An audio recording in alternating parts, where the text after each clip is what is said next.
जय श्री कृष्ण भक्तों, आज हम आपको सुनाने जा रहे हैं वेतरणी पार करती आत्मा की कथा, गरुड़ पुराण के साथ पुण्य कर्मों की अमर गाथा।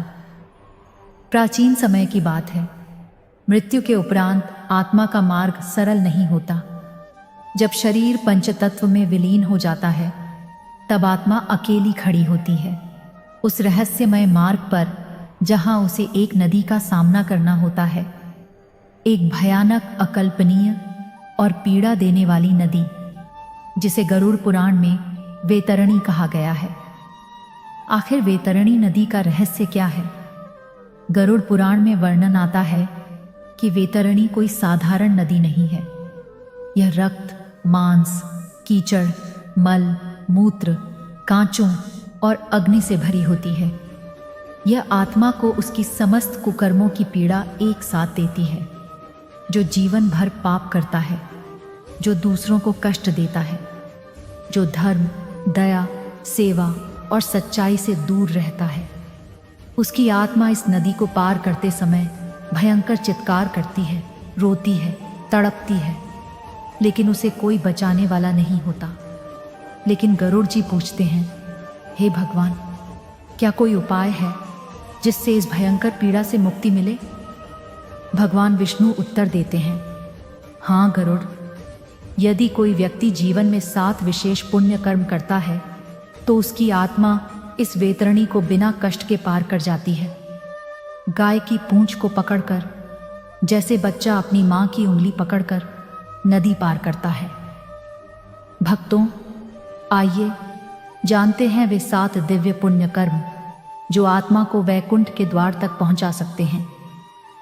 जब शरीर पंच तत्व में विलीन हो जाता है, तब आत्मा एक ऐसे अदृश्य मार्ग पर अकेली खड़ी होती है जहां ना कोई अपना होता है, ना कोई सहारा, और उसी रहस्यमय मार्ग पर आगे बढ़ते हुए वह पहुंचती है एक भयानक रक्त और मल से भरी, कांटों और ज्वालाओं से जलती हुई नदी के किनारे, जिसे गरुड़ पुराण में वेतरणी कहा गया है।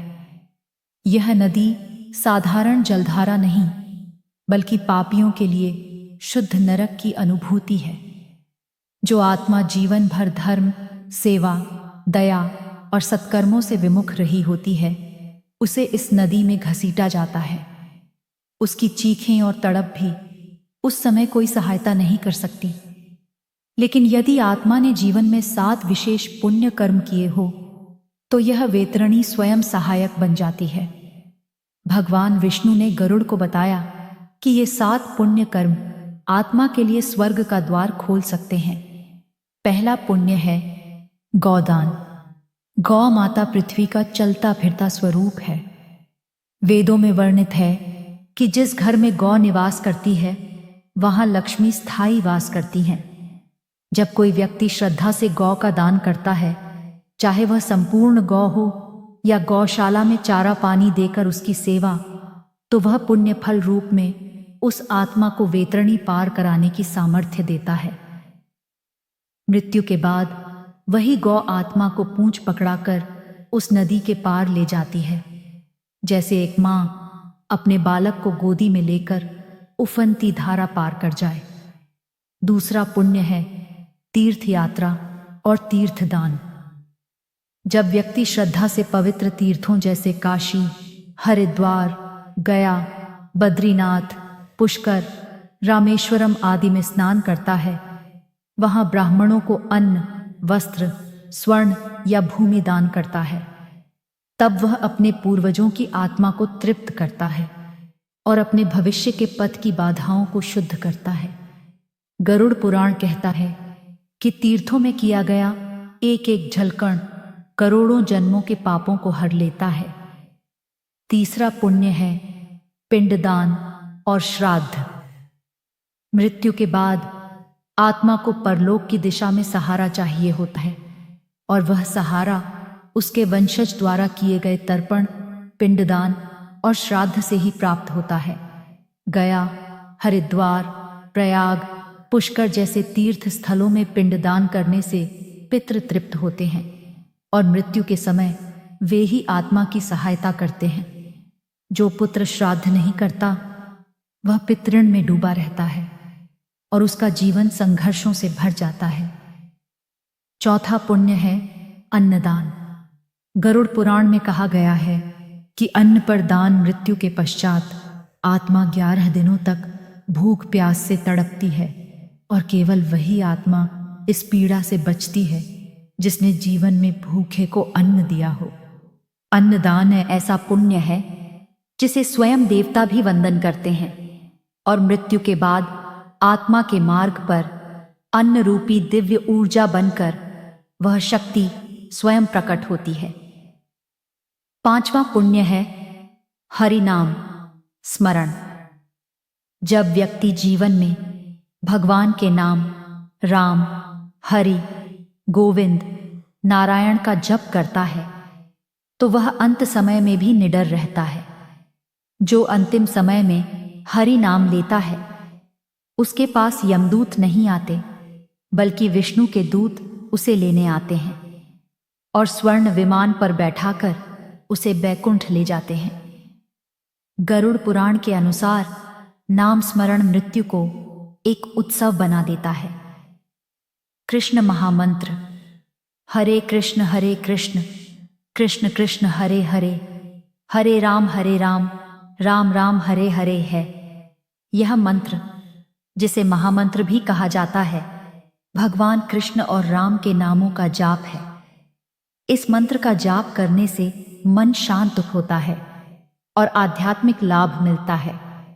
यह मंत्र कलश संतारण उपनिषद में दिया गया है और वैष्णव इसे महामंत्र मानते हैं। इसका जाप करने से कलयुग के बुरे प्रभावों से मुक्ति मिलती है। हरे राम राम राम हरे हरे। महामंत्र में हरे का क्या अर्थ है? इसका अर्थ है कि 16 नामों तथा 32 वर्णों से युक्त महामंत्र का कीर्तन ही कलयुग में जीवों के उद्धार का एकमात्र उपाय है। चैतन्य उपनिषद में कहा गया है, स मूल मंत्रं जपति हरे कृष्ण तिरामति, अर्थात इस मूल मंत्र का जप श्री हरि भी करते हैं। वही हरि जो कृष्ण है वही श्री राम है। छठा पुण्य है ब्राह्मण सेवा और ब्राह्मण दान। ब्राह्मण वेदों के ज्ञाता, यज्ञकर्ता और धर्म के स्तंभ होते हैं। जब कोई व्यक्ति श्रद्धा से ब्राह्मण को अन्न, वस्त्र, छत, स्वर्ण या भूमि दान करता है तो वह धर्म की रक्षा करता है और ब्राह्मण की संतुष्टि से देवता प्रसन्न होते हैं। यह पुण्य आत्मा की यात्रा में एक दिव्य आभा बनकर उसके चारों ओर सुरक्षा कवच निर्मित करता है। सातवां और अंतिम पुण्य है तिल, जल और स्वर्ण का दान, जो सूक्ष्म लोक की शांति का कारण है। तिलक, कुंभ, स्वर्ण दान, पाप विनाशन स्मृतम। तिल पितरों के लिए, जल प्यास बुझाने के लिए, स्वर्ण आत्मा की ऊर्जा बढ़ाने के लिए। ये 3 दान इतने सूक्ष्म हैं कि इनका प्रभाव मृत्यु के बाद की यात्रा में अत्यंत महत्वपूर्ण हो जाता है। तिल का दान पितरों की शांति देता है, जल का दान मृत आत्माओं की पीड़ा शांत करता है और स्वर्ण का दान आत्मा को दिव्य तेज और आभा प्रदान करता है। गरुड़ पुराण कहता है कि जो यह दान करता है उसकी आत्मा का मार्ग सुगम और दिव्य बन जाता है। तिल पितरों को शांत करता है, जल तृषित आत्माओं की प्यास बुझाता है और स्वर्ण आत्मा को तेज देता है। गरुड़ पुराण में वर्णन है कि यदि संक्रांति, अमावस्या, एकादशी, श्राद्ध पक्ष, पूर्णिमा आदि पर्वों पर यह 3 दान श्रद्धा से किए जाएं तो आत्मा को वैतरणी पार करने में कोई विघ्न नहीं आता। यह 7 पुण्य कर्म केवल जीवन में ही नहीं बल्कि मृत्यु के बाद की यात्रा में भी प्रकाश बन जाते हैं और यह प्रकाश वैतरणी की काली धाराओं को भी शांत कर देता है। गरुड़ पुराण हमें भय नहीं दिखाता बल्कि जीवन के सत्य से परिचय कराता है कि मृत्यु अंत नहीं, केवल एक नई यात्रा की शुरुआत है और उस यात्रा को सफल बनाना हमारे अपने वर्तमान कर्मों पर निर्भर है। इसलिए जीवन को धर्म, सेवा, दया और भक्ति से भर दीजिए, क्योंकि आज का किया हुआ पुण्य ही आत्मा की कल की नोक बनता है, और उस पार जहां वैकुंठ है वहीं आत्मा को विश्रांति मिलती है। यदि आपने इन 7 में से एक भी पुण्य कर्म अब तक नहीं किया है तो डरिए नहीं, आज भी समय है। वैतरणी का द्वार अभी भी खुला है और 7 पुण्य कर्मों की नौक आपकी प्रतीक्षा कर रही है। पुण्य से मोक्ष तक की सीढ़ी क्या है? इन 7 पुण्य कर्मों में से यदि कोई व्यक्ति केवल 2-3 भी जीवन में श्रद्धा और निष्ठा से कर ले तो उसकी आत्मा मृत्यु के बाद वैतरणी को सहजता से पार कर सकती है। यह कर्म केवल परंपरा नहीं बल्कि आत्मा की सुरक्षा कवच है। वैतरणी की भयानक धाराएं इन पुण्य कर्मों के पुण्य जल से शांत हो जाती हैं। मृत्यु कोई अंत नहीं, वह प्रारंभ है आत्मा के नए पथ का। इसलिए आज ही कोई एक पुण्य कर्म चुनिए और वैतरणी के पुल की ओर पहला कदम बढ़ाइए। यदि यह लेख आपको आत्मिक शांति दे तो कृपया हरि नाम लिखकर शेयर करें। जय नारायण, जय श्री हरि। मित्रों, गरुड़ पुराण हमें डराने नहीं बल्कि सचेत करने आया है, ताकि हम समय रहते अपने जीवन को पुण्य और सत्कर्मों से भर सकें। वैतरणी कोई कल्पना नहीं, यह हमारे कर्मों का आईना है।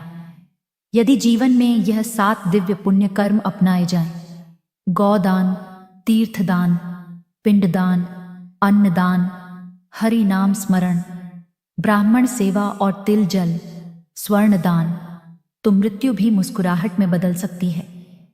इसलिए भाइयों और बहनों, आज से ही संकल्प लें, हर दिन एक छोटा पुण्य आत्मा के कल्याण के लिए, क्योंकि जब अंतिम क्षण आएगा तो साथ केवल हमारे कर्म और हरि नाम ही होंगे। अगर यह कथा आपके मन को छू गई हो तो इस वीडियो को लाइक करें, कमेंट में लिखें जय नारायण और शेयर करें अपने अपनों के साथ, ताकि हर आत्मा को पुण्य का यह दिव्य संदेश मिल सके। और हाँ, ऐसी ही गढ़, आध्यात्मिक और गरुड़ पुराण से जुड़ी दिव्य कथाओं के लिए चैनल को सब्सक्राइब करना ना भूलें। याद रखें, हरि नाम ही वैतरणी पार कराने वाली नौक है। जय श्री हरि, जय नारायण, धन्यवाद, जय श्री कृष्ण।